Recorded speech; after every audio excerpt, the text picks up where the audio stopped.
नमस्कार दोस्तों, स्वागत है आपका आपके YouTube channel to be motivated yourself में। तो आज हम समझाते हैं कि शुरुआत कैसे किया जाए। तो चलिए समझते हैं कि अच्छे स्टॉक चुनने के लिए कौन से स्टॉक मार्केट में, किस जगह पर स्टॉक मार्केट में इन्वेस्ट करने चाहिए। हालांकि उत्तर और प्रोफेशनल मैट्रिक देखकर आप भी घबरा सकते हैं। बैलेंस इन रेशो से लेकर कीमत लगाने तक, सैकड़ों मीटर तक आप गौर कर सकते हैं, पर किसी अहमियत इन्वेस्टर प्रॉफिट ग्रोथ से शुरुआत करते हैं क्योंकि यह फाइनेंशियल स्टेटमेंट में या बाहर के सामने आते हैं और आसानी से मिल जाते हैं प्रॉफिट ग्रोथ से शुरू करके। पर इस पर ज़्यादा ध्यान देकर आप भी बहुत बड़ी गलती करेंगे। यदि कोई कंपनी प्रॉफिट नंबर में आसानी से हेर फेरी कर सकती है तो इसके बाद भी प्रॉफिट, रियल कैश फ्लो तो यकीन नहीं दिला सकते। और एक कंपनी नेगेटिव कैश फ्लो के साथ भी 10 लाख का प्रॉफिट दिखा सकती है। इसके बावजूद प्रॉफिटेबल ग्रोथ की वजह बाहरी कर्ज भी हो सकता है। कम शब्दों में कहें तो प्रॉफिट ग्रोथ से किसी बिजनेस की क्वालिटी पर यकीन नहीं किया जा सकता। तो आइए 100 साल से ज़्यादा पुरानी और लोकप्रिय कंपनी कॉक्स एंड किंग्स पर नज़र डालते हैं।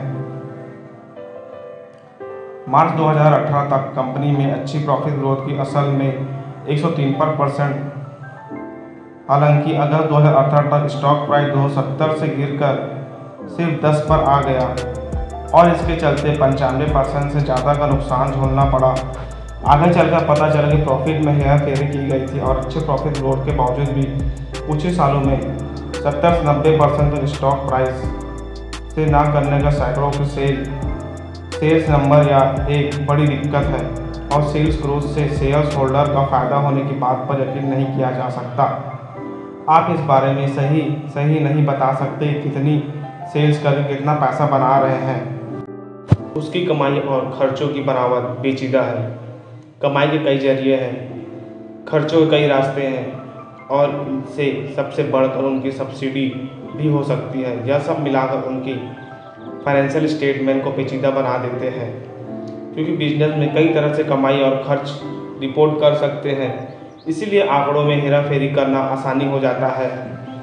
इसके अलावा बैड अकाउंट फॉर्म अपनी बैलेंस शीट बनाते हैं, इसीलिए उन कंपनी को मुनाफे में पता लगाना बेहद मुश्किल होता है। कई बड़ी कंपनी अपने मुनाफे के आंकड़े बदल देते हैं क्योंकि उन्हें पता है कि कम जानकारी सबसे पहले प्रॉफिट ग्रोथ पर ग्रोथ करेंगे। कई फाइनेंशियल रिजल्ट में आपको यह देखने को मिलेगा कि प्रॉफिट और सेल्स ग्रोथ नंबर को अलग से हाईलाइट किया जाता है। यह तय है कि कंपनी स्टॉक की कीमत में बेवजह से उतार चढ़ाव के बारे में और बचने के लिए और प्रॉफिट और सेल्स ग्रोथ को बढ़ाकर दिखाने के लिए जी जान लगा देगी। यह बिना उतार चढ़ाव वाले स्टॉक प्राइस मूवमेंट आसानी से फंड उठाने में प्रमोटर की मदद करता है।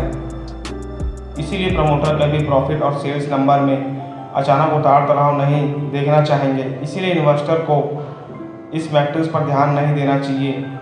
अब बड़ा सवाल यह है कि अगर यह प्रॉफिट और सेल्स नंबर को सबसे कम अहमियत देते हैं तो हम किस अहमियत से जवाब या इक्विटी पर रिटर्न, आय और शेयर होल्डर होने के नाते आपको यह भी बताना होगा कि प्रमोटर आपका पैसा का इस्तेमाल किस तरह कर रहे हैं।